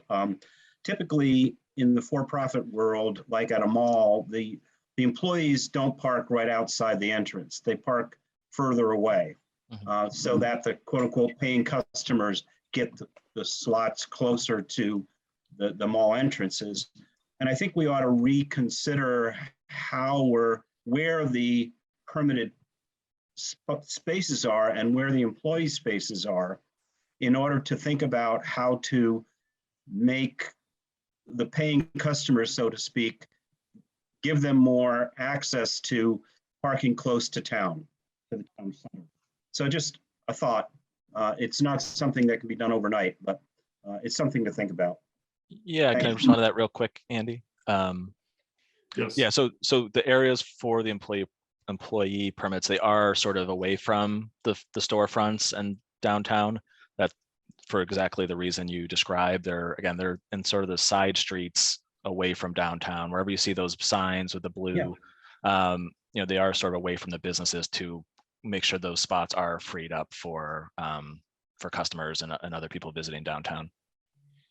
Right, but I mean, you know, for example, the street by the police station there, that's pretty close to downtown. In other words, I would make that parking meters and move those spots somewhere else personally. Okay. That's just a thought. I mean, sure. You know, I recognize that the parking downtown is complicated. You've got residents, you got employees, you got paying customers, and you have to kind of design your parking to meet the needs of all these people, these different people. So I understand it's complicated. I just wonder whether we can, especially given that we've got to try to rebuild the economy downtown, if we could kind of rejigger things a little bit to get more people closer to the businesses. The one other thing I'll say on that, Bob, is there are other initiatives that we're working on for, going towards that same idea, looking at some of the private lots that are available and seeing if we could work with them as partners to make those lots available to the public during certain times of the year, certain times of the day, for exactly what you described. Yeah, no, as I said, I understand it's complicated. I was just kind of throwing in some thoughts. Thanks. Okay, I just want to remind everyone that probably it's a good idea to try and be brief in this section because we're going to come back to it at the next meeting. The request is that questions that need investigation or more information be forwarded to Sean promptly, but after the meeting. And we want to get on to public comment and CPA too, and still keep an eye on the 2-hour promise. So Kathy. I will abide by that, Andy. I'm going to build on Bob's comments, and I'm going to amend. I sent Sean a laundry list earlier this morning, like an hour before this meeting, but I can amend it because you've answered some of those. But in addition to Bob's comments on, do we want to go up more on the fees sooner? I had a question of, can you differentiate on the residents who have our license plate? Can you potentially say that seniors might get a less of a rate, as we go up on those rates? So that's a question. And what would that do if only 25% of them are actually downtown residents? I didn't know whether we have a limit on the number of permits. We have a certain amount we're issuing, but we won't issue anymore. And then for the residents, I think we're talking just about downtown parking. So you have to live downtown to be called a resident, correct? Right. So for the residents who didn't register their cars, can you do a proxy if you do your sample? They have to register, and they have I've got a 12-year-old Passat, for example, like a best guess on what the excise fees would have been that we're foregoing, because we didn't get a registration fee, we didn't get an excise fee. And with Bob's benchmark of what does UMass charge, I would go up faster on those, like from this next year, and look at two justifications. One, this is what they'd have to pay at UMass, or this is what they would have otherwise paid for us and it's lost revenue, because I think, so I'm going to send questions about that. And then the last one is the Boltwood underground garage parking spots. One's a comment. The current policy memo you just showed us doesn't mention reserved spots, so you need to add a definition of them somewhere. Sure. The second is that both, can we go up more, but would it make any sense to differentiate a share of those that aren't 24/7, so that you're buying it from not 8 a.m. till 7 o'clock at night, so we can open up those spots for evenings and weekends? Because my casual observation is they're often empty. And it's 28 spots where, when people are coming to downtown events, where you cannot park there. The rest of the garage is full. So I don't know whether we have a way of kind of taking some photos, and whether that would make any sense, so go up on the fee, but you could pay something less if you were willing to take it just for the work hours, to secure a place. And my very last question, and I'll send this in, is, can you differentiate between someone who lives downtown buying that reserved spot and someone who works downtown? Or is there a restriction on eligibility? You can't just get a reserved space if you live downtown. Do you have to be not living downtown? What's the eligibility to secure a spot that you can always park in? And I will just send that in so we can get answers back. Okay. John, if you don't have anything, I'll go. Yeah, I think we've got the whole list of questions, so it's probably better just to answer those all together. Yeah, and I'll redo my memo, so I just focus on questions. So. Okay. Lynn? Yeah, I want to respect that request. I will send my questions in. I also want to mention that in addition to us talking about this again on the 8th of March, that on the 10th of March, the TSO will have a hearing, and they will also, and that will be a committee of the whole meeting, so that all of us are welcome to attend that. Thank you. And real quick on that, I think one of the things we're hoping to do, I think TSO at their next meeting, they're going to work on what the notice looks like. And then what we would like to do is, once that notice is identified, use the emails that we have from permit holders to inform all the permit holders that this is coming. I think a lot of them probably don't have any idea that this is being discussed, and we want to make sure that they can, voice their side of this at the hearing. So we are going to do outreach, hopefully to every permit holder, to make sure that they have their chance to give feedback. And the other thing I'll mention, since I'm also a member of TSO, is that when TSO discussed this, the desire of TSO is that if Finance Committee can get its comments regarding the financial implications of the proposal done before the 10th, that can be presented at the beginning of the meeting, in the section of the meeting where presentations are made before it's the actual public forum, but then be information available to the public and to the committee during the public forum itself. And that's why I have it back on the agenda for March 8th. Kathy? Just a quick note on that. Oh, I'm sorry, listen, I'm sorry. I missed somebody who had a hand up because of the color on my screen. But thank you. Thank you. So my first impression was that the increases that were proposed were kind of low, but my question is, do we offer any accommodations for our vulnerable population, like disabled, low income? So like, do we offer any sliding scale fees or any payment plan options? So disabled, again, I think would have the access to free parking wherever they need it. The income it's a tough one to think about, because we do it with a lot of things. I think the issue that we've talked about is some, like if it was a student, for example, they may not have income, but still may have another source of income that maybe is not directly from work. And how do you kind of reflect that? And the other thing we've tried to do is we've tried to keep the permit system sort of simple for people to understand and enforce. But if we, I get your point that if we are going to raise fees more substantially, it might be something we have to start to consider more in the permit system. Before the fees were so low that I think that's why it probably was never considered. Jen, do you have any other things you want to add to that? We've just never had the question come up to offer anything like that. My ask is that whatever is decided, we keep it as simple as possible, because we have to communicate it to hundreds of people through the OpenGov program and in person on the phone.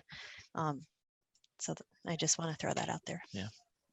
Thank you. And thinking about it, that I think that maybe, especially if we're trying to use this to reach a certain goal, that maybe a sliding scale fee might not be a good option, but maybe payment plans might be, because sometimes a large amount at one time might not be possible. But if you could stretch it out across like a couple of months, that might be an option, and that might actually make it so that more people can hold permits. Sure.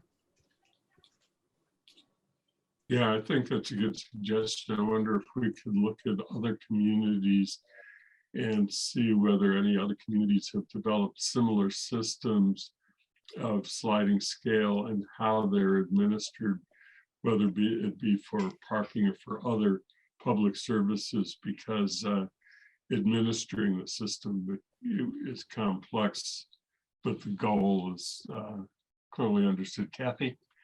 Sorry. Andy, I just have a comment on March 8th. I would really like to be in the meeting that puts together our recommendations, and I have jury duty on March 8th. And I'm not going to be exempted because I am being called as a witness. So the police had to bring the summons to my house.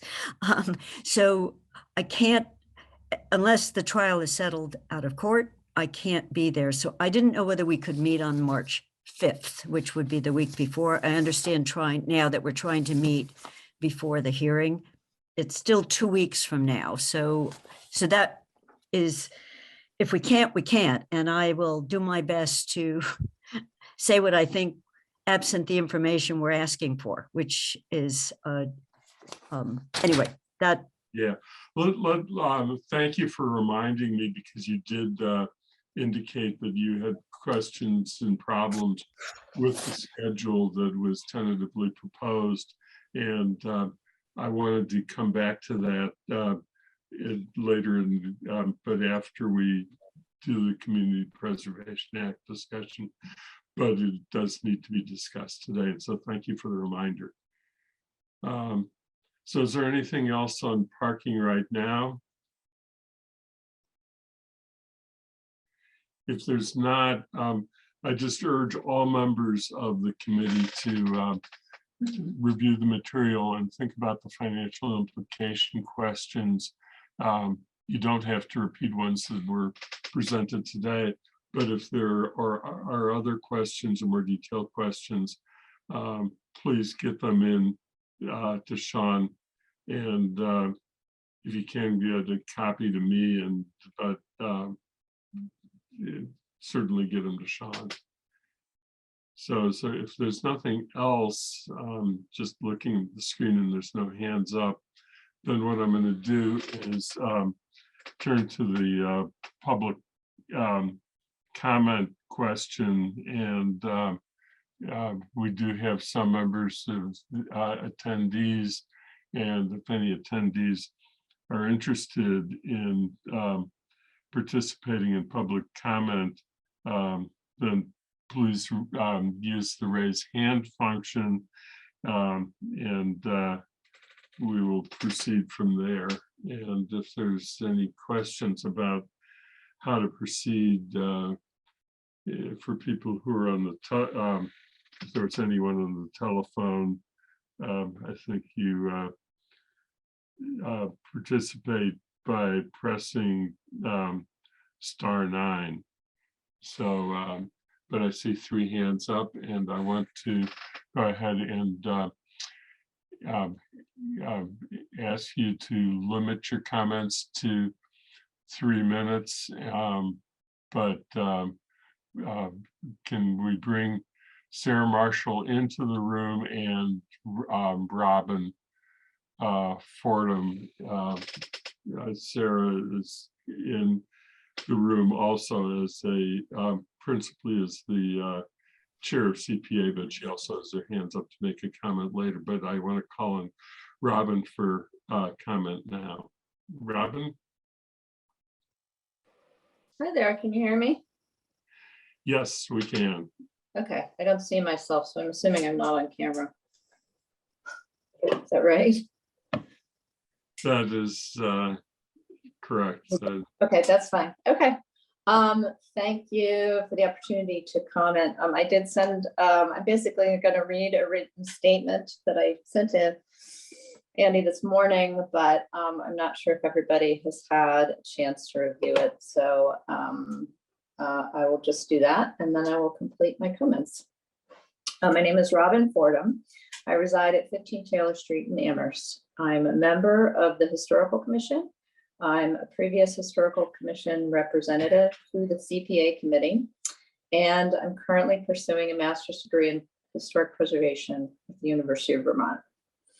I'm here, excuse me, I'm here to speak on behalf of the application for CPA funding by the owners of the Conkey Stevens House.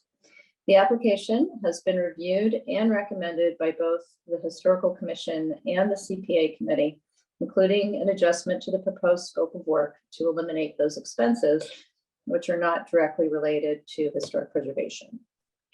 In the Finance Committee's prior meeting, it was established that CPA funds may be awarded to private entities, including those that are for-profit. And my understanding was that Amherst has made such awards in the past, thus establishing a precedent. I would therefore assume that members of the committee would base their votes on the merit of the project as it relates to the preservation of an established historic resource. I would like to address the members' concerns about the question of public benefit in regard to this and any preservation project which receives CPA funds. It can be challenging for those outside the preservation community to understand the public view of an historic resource as sufficient enough reason to fund a preservation project, but it is a critical concept. In the pursuit of my studies, I've often had to explain this concept to others, and the best metaphor I've come up with thus far is to think of what we call the built environment as a living museum. Walking around or driving through Amherst, one is able to view the collections of this museum. We might experience aesthetic pleasure, curiosity, or intellectual connections as we take in the historic fabric of our town. In Amherst, the Conkey Stevens House is a prime example of this kind of specimen in our collection. Making informed, deliberative choices about preserving such resources allows us all the opportunity to experience this museum every day. Further, preservation of the collections of our museum yields other tangible benefits. Every day, people choose to explore or even relocate to areas where historic preservation is valued. Tourism, pride of place, and cultural enjoyment all contribute to the economic and general welfare of these communities. It is true that there is not an easy way to disentangle the benefit to the private owner from the benefit to the general public when considering the funding of these publicly visible resources. Any work completed in the public view obviously benefits both parties. At the same time, historic buildings present unique challenges to their owners, and often historically sensitive repairs exceed the costs of those for more contemporary structures. It is for this reason that CPA funding is such an important resource for private owners. As noted before, the applicant's funding request has been modified to make sure that only those repairs which benefit the public are funded through the CPA. As was noted in the prior meeting, many other concerns about this project can be addressed through the provisions of the required preservation restriction. I strongly encourage the members of this committee to support this application with the understanding that the community of Amherst will benefit in multiple ways from the preservation of this historic resource. Thank you for the opportunity to provide my comments. Thank you. I appreciate your being here. Can we have Jane Wald brought in? And Jane, welcome. And can we hear your comments and try and limit to 3 minutes? Okay. Yes. Thank you, Andy. Thanks everyone for giving me this opportunity to make a few comments as chair of the Amherst Historical Commission. I know that the Finance Committee at its last meeting had a really robust and thoughtful conversation about this particular project and about all of the projects forwarded for approval for CPA funding. You know, Robin has just, I think, made one of the best statements I've heard about the public benefit of historic preservation, whether a structure or a building or a resource is a public or private one. And I just wanted to comment very briefly on, you know, what is eligible for CPA funding? How can those funds be used? What are the aspects of historic preservation that apply to this particular proposal for the Conkey Stevens House? Some of this also is going to be relevant to the Amherst Women's Club. And how is the public purpose served by this project?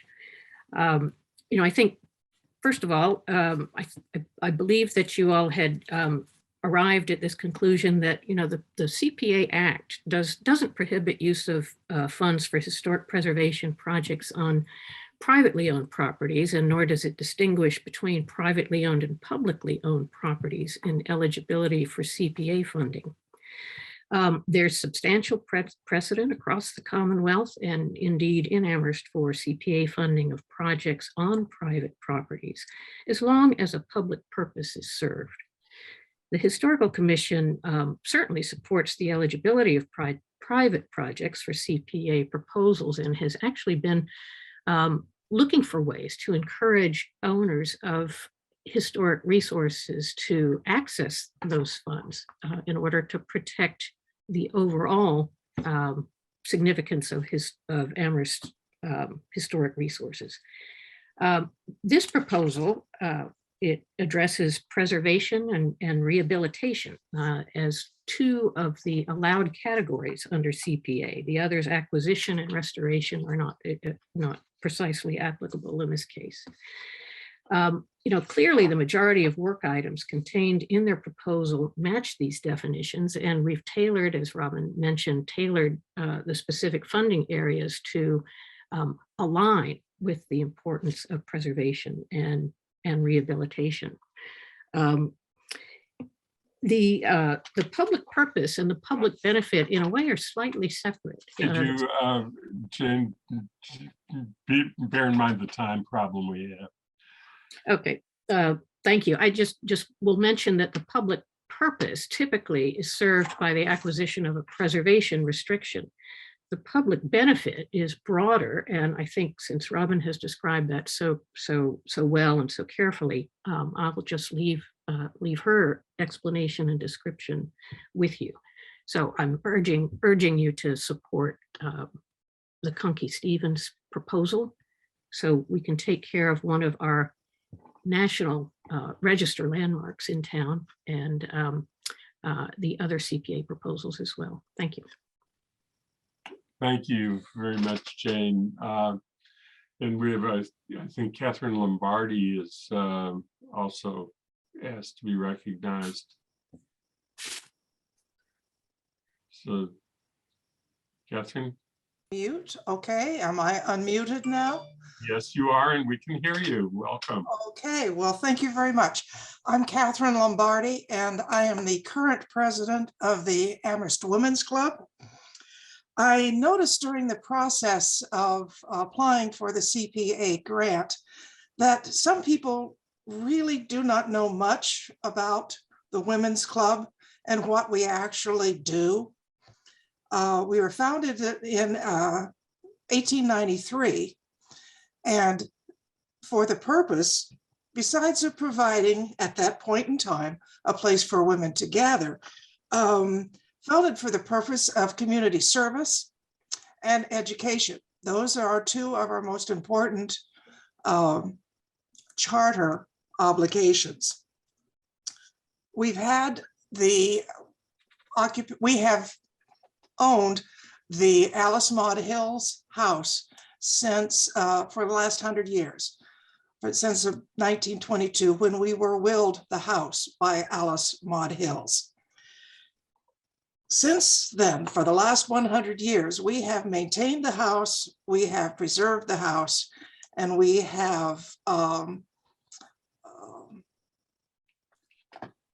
anyway, we've made it more beautiful inside. We've done a lot of decorating besides preservation and maintenance. And the way we make our money is renting the house. That has been very difficult the last few years. I just wanted you to know that our meetings are open to the public, that we provide scholarships for high school students every year, and that we provide grants to community services that need some money for children or students or senior services mainly. That's just all I wanted to say, a little bit of information about the club itself. Okay. If anybody has any questions, I would be glad to ask them, but that's all I had to say. Thank you very much. Appreciate it. Okay.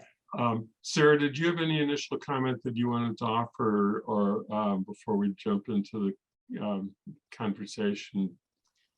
Thank you, Andy. I would just add that regarding the whether a view is the sufficient public benefit, family member put it succinctly this morning by saying, isn't that the whole point of an historic district? So I would suggest that the fact that Amherst does want to have historic districts is an indication that it cares a great deal about the public having views of an historic collection of buildings, as Robin put it. So that's all. I'll remain on the call in case you have questions. Thank you. Okay. Thank you. Athena, could you just leave Sarah in the room so that we can proceed? I did watch the last meeting, and it seemed that there were only two of the proposals that had significant questions last time, this one, and there was some questions about pickleball, which I also note that there was a whole thing on Morning Edition today about pickleball, coincidentally, for those who are Morning Edition listeners. Are there any other items on the list of CPA proposals that any member of the committee would like to enter for discussion besides those two? Lynn? That's not why I have my hand raised. Okay, so therefore, I'm going to assume, unless there's objection, that there's agreement and support for all other proposals, so that we can just quickly focus on those two to the extent that they're questions. And so Lynn, back to you, and then I want to start recognizing raised hands going around, but you were first. Andy, thank you for stating it that way. I, in fact, agree that there is serious question on these two proposals, but I want to be clear about why. I don't question whether they're eligible with regard to CPA funds. I don't question the work of the committee or the earnestness of the various organizations that have come forward. What I have to say is we have to decide how best to spend our tax money. And I think Bernie made some excellent suggestions about and Barrington and so forth last time. If it would be easier at this point to go ahead with the rest of the recommendations, then I think we should do that. And I think we should examine whether or not we might want to set a limit. Obviously, it would be informal because we can't formally do that, on how much we would put forward to privately owned and nonprofit buildings with regard to historic preservation. And I would mention that one of the most recent ones that I remember was $50,000 that we gave to the JCA for their preservation of their steeple. And I just have to say that I really struggle with saying this to our community, but last Thursday, we sat in a Four Towns meeting where we're talking about the use of CPA funds for our track, for our youth, for the health of many people in the community. And that's just a budget buster for us. We don't even know if they're going to come forward. But we have tough choices to make in Amherst, and CPA isn't immune from those tough choices. Thank you. Bernie? Yeah, I just wanted to sort of clarify what I was talking about the last time. And I agree with Lynn completely that we do have to make some very difficult choices. That's part and parcel of public management. There's always more demand than there is money. I'm not second guessing the opinion of the Historical Commission or the CPA committee. I've helped establish CPA in 2 communities. Stu Saganor's been known to say nice things about me. I trained as a historian, so on, so on, so on. What I'm concerned about is that we have adequate protection for the town's investment in these properties. And we're making capital improvements to these properties. And so to be told that preservation restrictions would be negotiated down the line, I can appreciate that in some regard, but I would prefer to know what the preservation restrictions are up front. And I'd prefer those restrictions have some enforceability and teeth to them. So if we're going to put money, capital improvements into a property, then I want to know that if the property is sold, that maybe some of that money comes back to the town because it'll be sold for profit. If there's a proposal we want to make sure that if there's ever a proposal to demolish the property, that the town has some real say in it beyond a year's stay, and so on. So I'm not opposed to the CPA committee has They've made a decision based on what's in front of them, not what may be out, all that might be out there. And so I'm not opposed to the proposals. What I do want to see is adequate and substantial preservation restrictions upfront as part of the proposal. Okay, thanks. Kathy?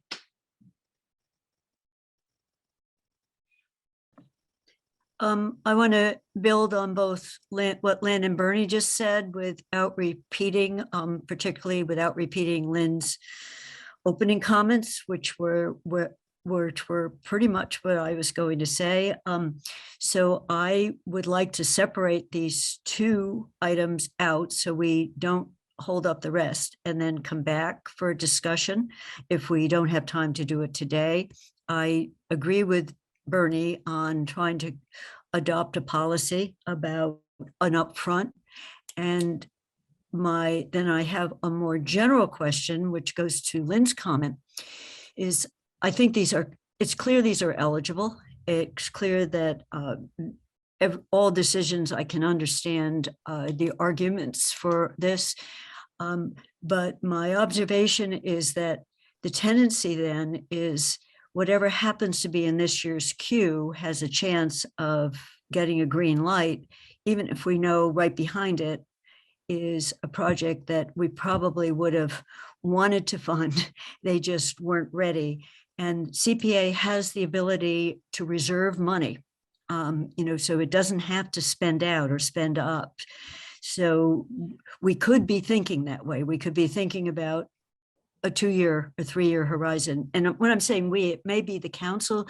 So my question of both Lynn, Andy, Sonia, the people who know about how this functions, if the council wanted to create some guidelines that would say we voted as a town to impose this surcharge on our taxes. There are general guidelines on what CPA money can be used for. We're not disagreeing them, but we want some policy that we would like to adopt as guidance. So I don't know what the limits are of our doing that. And that's one of the reasons I want to table these two, just to anchor the discussion on knowing what we can do as the council, as opposed to what the CPA committee does. And I'll just frame this, that there was 2 or 3 years ago, there was a suggestion that the council set a policy on how much should go for affordable housing every year and use that as a guideline for CPA. And we didn't decide to do that, but it was proposed that, we designate that we would like a substantial portion to meet housing needs, and then you could reserve it. So that's my question on, can we do a policy like that? And then the Bernie question, I think it's well within our powers to implement what he's suggesting in the short term, that these could be funded, but with the following provisions. But I don't know how to go about doing that either. So I want to separate these two out because I don't have any questions. I think everything else for me is a total yes vote without questions. Thank you. I'm going to hold any responses or thoughts that I have until we hear from Michelle and Matt. Michelle? Yeah. So building on all of that, and maybe this is another step or a different approach, should we consider recommending that our town attorney write a brief opinion essentially on what options we have in order to satisfy the public purpose of the anti-aid amendment? So that's one thought. And in the little bit of research I did about this, it says that many municipalities do that. So they have something on record that indicates what those options are. And that could include the preservation restriction, public access, repayment upon sale, all of those options that we've been throwing around. The other question I have is, if there is to be a restriction placed on the Conkey Stevens house, given it's a condo, And in my experience with real estate, I'm certain, I think, or fairly certain at least, that the individual condo owners would need to vote or have some sort of, and maybe it's different when it comes to this particular CPA funding, but it seems to me that individual condo owners would need to approve, probably by a majority vote, adding a restrictive covenant to their HOA covenant agreement. So those are my thoughts for right now. Thank you. Matt? I just real quick, being new and like Michelle doing a little bit of research, I was surprised to look over time at the variation and how much the state was chipping in on CPAC. I mean, and Sean was helpful in that, but I just was surprised. I mean, at a glance, and you can correct me if I'm wrong, it's as little as 7 or 8% that the state might contribute to the towns overall, and up to some really high years in the high 30 and 40%. And that surprised me, that wide of a variation, when I think about the incentive for the CPAC. Most of you probably knew that already. And then I guess a question, although I think, again, previous speakers have said this better than I, but a question is, would offering low interest loans to for-profit entities or private entities in general be an available use to the funds? But I agree with Michelle that we should ask the town council to let us know what some of the options would be. But that's one question I would have, is if that would be a permissible use. Okay, thank you. I'm not going to separately comment on it because I can't add to what has already been said. As far as what the state has provided is its portion, it's a complex topic, and I'm sure we can get a more complete presentation, but basically there's numerous factors involved in that, because the number of towns that are participating in the Community Preservation Act program has increased, and as the number of towns have increased, that means that more towns have a right to a piece of the state portion of the money. In addition, there's other factors of legislative decisions, and I think that it's a combination of those two things that have caused the percentage to decrease over time. Either Sonia might have a better explanation than that. Sonia, do you have anything to add? No, I think you covered it. But when we first started off, we were at 1% here in Amherst, and we increased to 1.5%, and then we went to 3%. But when we were at 1%, we were getting 100% back, and that's really unusual from the state, because there were so few municipalities and cities in the mix. But as we keep adding, like Andy said, we keep adding municipalities, it does increase. It does decrease the amount that the state reimburses, and that's why we budget very conservatively each year on the state, because we don't know. We've seen it be way up and then drop down to single digit. So, okay, thank you. Andy, can I say something else? Sure. I don't think there's a way where the council can direct the CPA on what their recommendations are. I've never heard of that in any of the municipalities or any of the meetings I've gone to.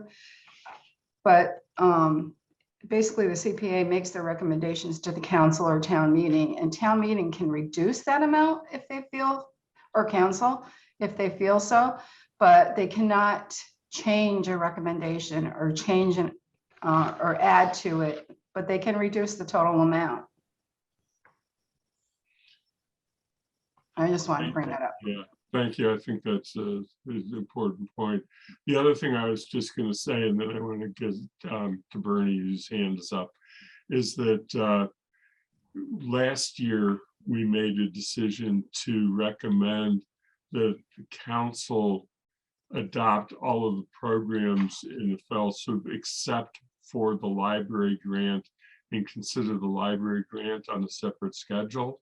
And we created a date certain in which we were going to, and I think this was a decision of the council president, not the committee, then to do the library grant at a specific date and established what the date would be. But we can make that recommendation, and there is precedent for it. Bernie? Yeah, just to echo a couple of comments that have been made. Sonia's, as usual, is correct about what this council could do with the CPA recommendations. CPA has a pretty wide latitude to determine this stuff. Michelle's right on target in saying that we need to go to the town attorney with this.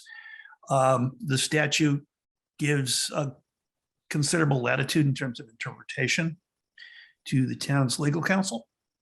So if we want to discuss what's reasonable in terms of preservation restrictions, or can we how either the CBA committee or the town might adopt some additional targets in terms of spending, those are really questions for the town attorney. And fortunately, we've got some pretty adept counsel, particularly in terms of land use. So I think we should look to ask KP Law about this. Sarah, your hand's up. Yeah, thanks. Sonia will correct me if I'm wrong, but I think that CPA funds could be used to pay for an attorney's, I don't know, work to design some model deed restrictions or some kind of preservation requirement. That I think it would be burdensome to ask proponents to do that work ahead of time. I expect it's expensive and they can't all perhaps pay for that advice before they even know if they're going to receive a grant. Okay. Thank you. I think that there was one other question that was raised in there, and this is not anything I've had any familiarity with, and that is setting up a loan program with CPA funds as a loan program. I don't know if either Sarah or Sonia have ever heard of another community doing that, or any experience we've had of doing that. I have not. I don't think that it's allowed, but we can check. And I would say I don't know why one would feel more confident about that than just putting a restriction on to recover money in case of sale or whatever. No, it was only a question that was asked, and I was trying to cover. Yeah, I don't really think it is allowed, but we can ask.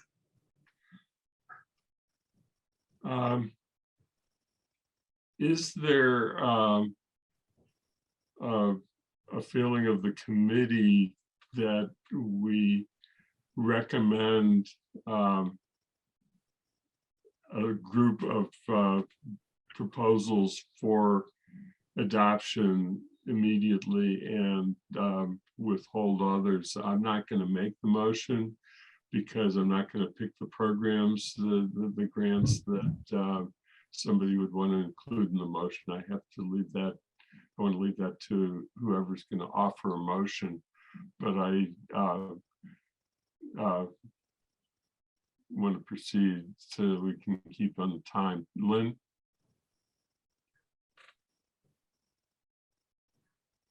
So I don't have the list in front of me, but here's the motion. I move that we recommend that the town council fund the CPA projects as recommended by the CPA committee, but hold aside the two related to historic preservation, specifically the Women's Club and the want to get the name right. Please go.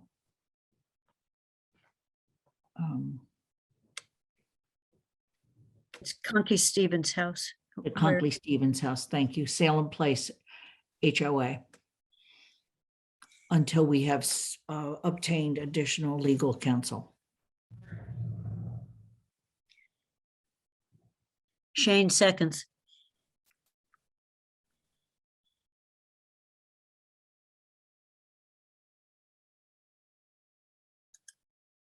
So just for my clarification, we're changing the bottom line and only funding the remaining projects? Correct. Are we holding on the whole thing? No, we're funding all of the other projects. We're recommending to the council that they fund all the other projects. And that will be the subject of a public forum in March, and we'll be able to proceed.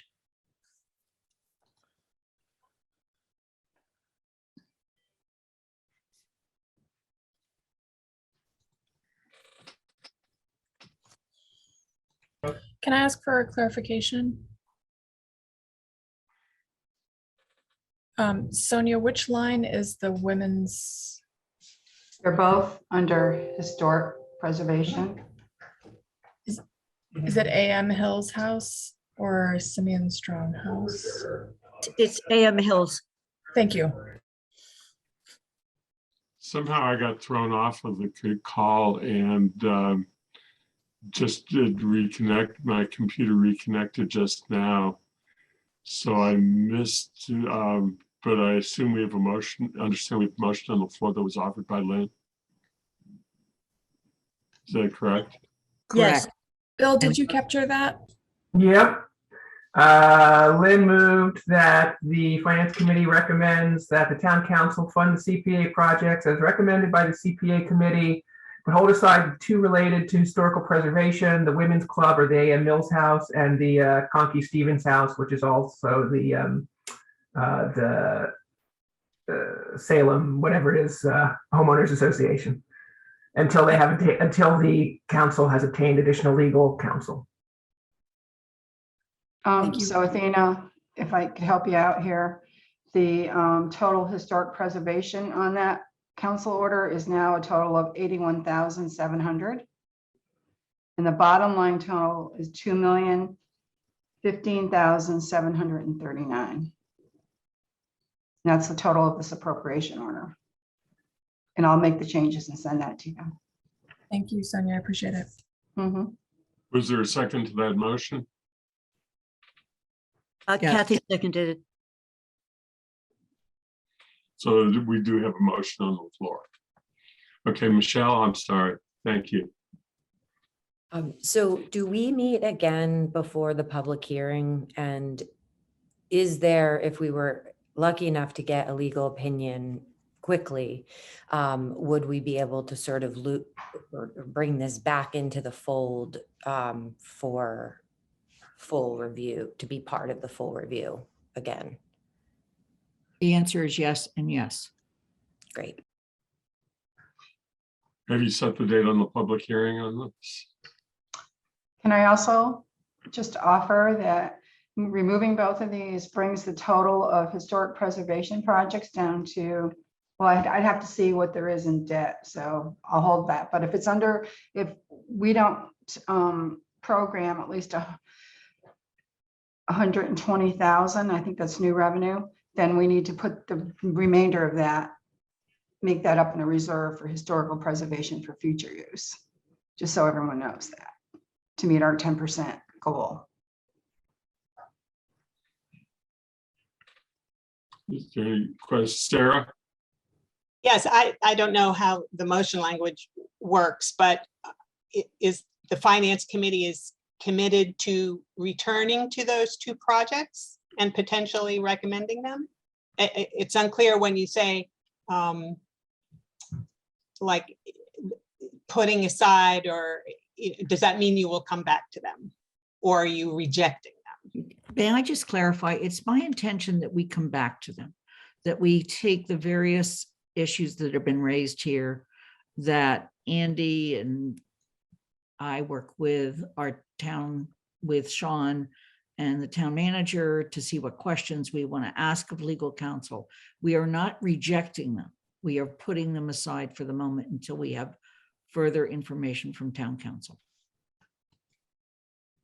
I think that if I understand it correctly, that the goal of this is to give assurance to all of the other applicants that have submitted proposals that have been recommended by the CPA committee, that the finance committee is recommending them to the council, so that it removes any anxiety on their part, and we as a committee can focus on the ones that have been identified by committee members, which I gather there are two.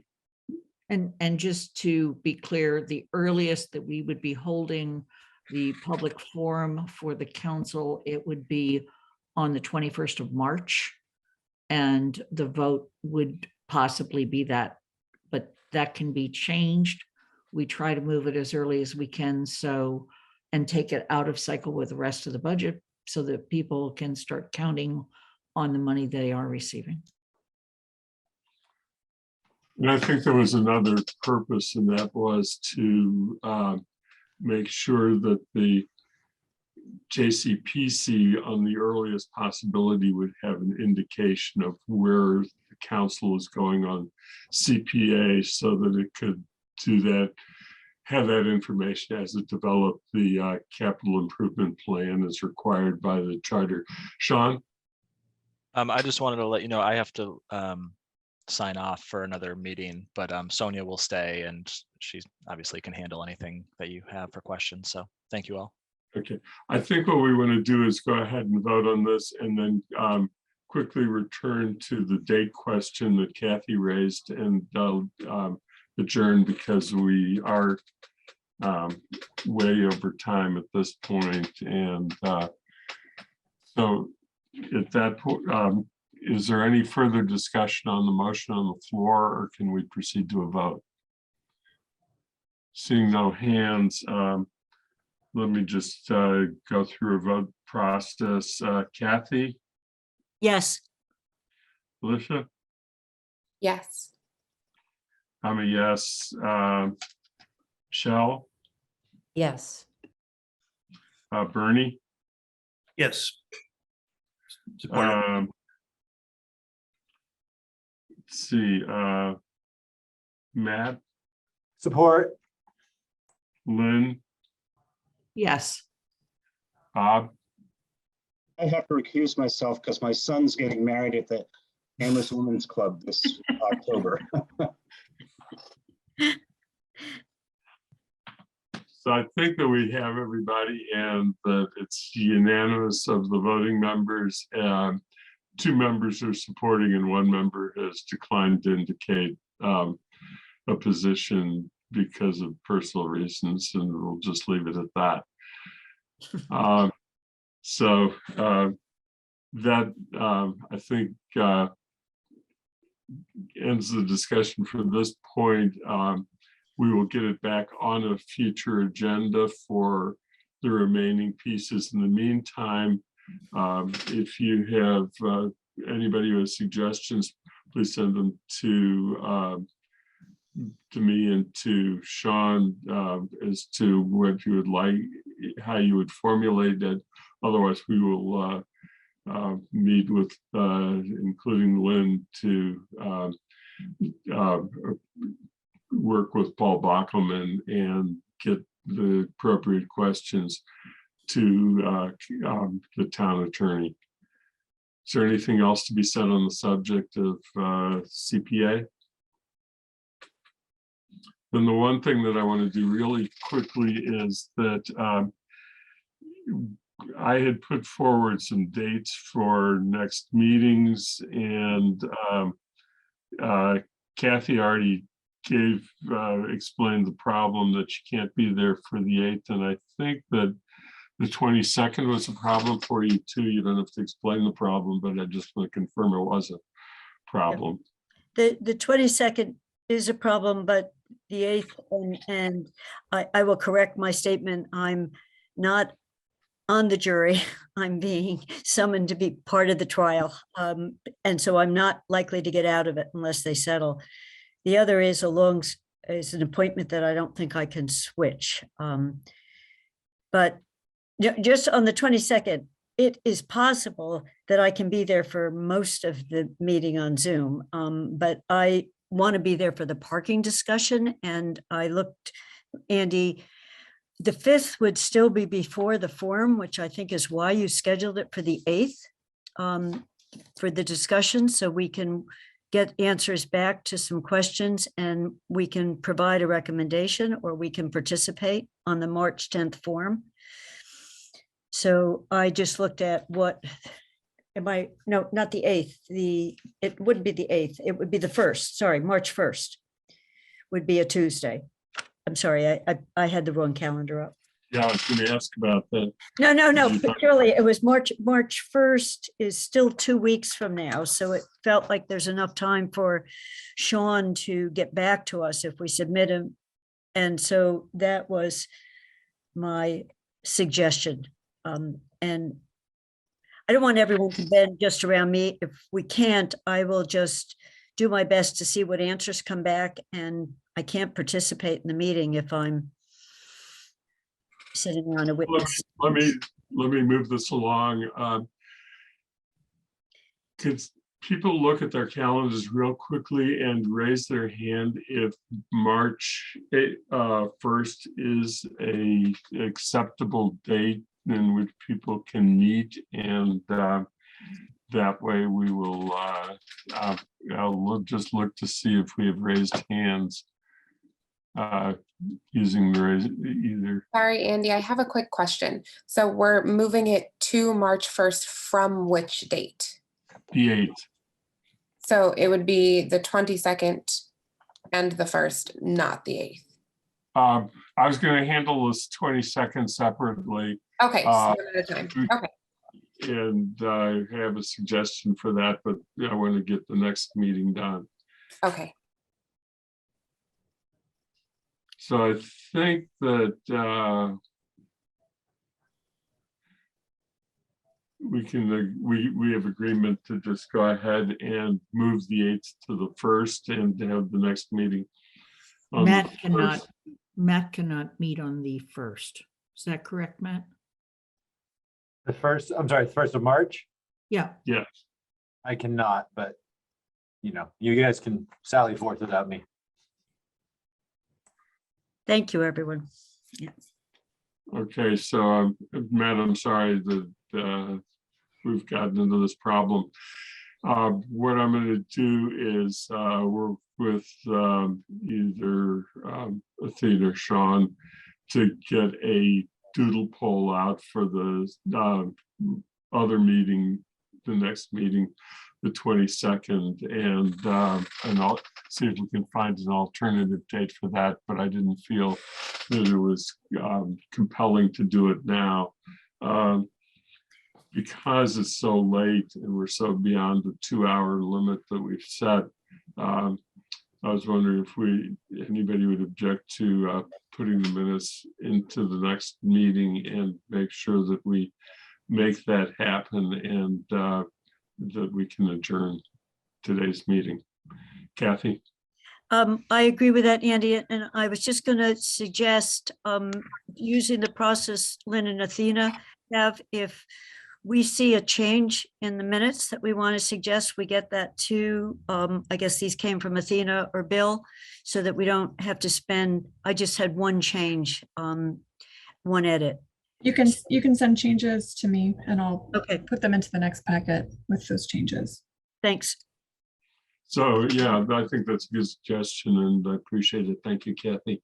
So if, as you've read the minutes, if there were any amendments you were planning to offer, please just send them to Athena and we'll see if we can get a new set of minutes and get that cleared up. And that's how we've been dealing with council minutes if people identify things in advance. So is there anything? I have nothing else that is not anticipated. If nobody else has a request, then I think we need to adjourn? Thank Seeing you, no- everybody. So we are adjourned. So thank you.